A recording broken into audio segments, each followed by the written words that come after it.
ஆசை, இச்சை, விருப்பம், பேரவா இவை அனைத்தும் மனிதனை வேரோடு சாய்க்க வல்லவை, சக்தி வாய்ந்தவை.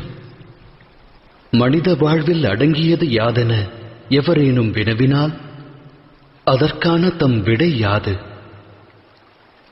சற்றே சிந்தியுங்கள். ஆழ்மனதிடம் இவ்வினா எழுப்பினால் அது அக்ஷர லட்சணமாய் கூறும் ஆசை என்று. ஆசை யாரை விடும்?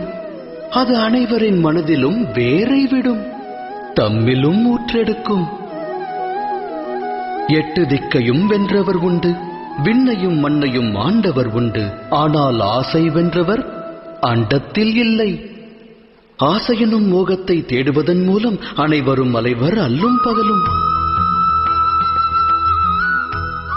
எனினும் மோகம் என்னும் அக்கூட்டில்தான் ஞானமும் வாசம் செய்கின்றது. அது எவ்வாறு? துளிர்விடும் மானிட ஆசைகளுக்கு பக்குவம் அளிக்க ஞானம் என்னும் ஒளிக்கீற்றானது மானிடனது இதயத்திற்குள் பிரவேசிக்கின்றது. இது மானிட ஆசைகளை எடுத்துரைக்கும் கதையல்ல. இச்சை கொண்ட மனதால் ஒருவர் வாழ்வில் உயர்வு தாழ்வு அடைந்த கதையும் அல்ல.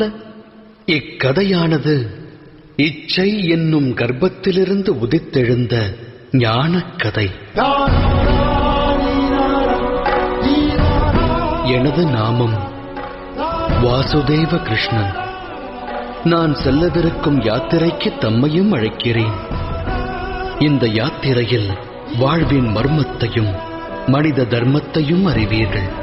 சேற்று நிலை உதித்தாலும் செந்தாமரையாகும் கர்மம் அறிவீர்கள். இந்த யாத்திரையின் பெயர் மகாபாரதம்.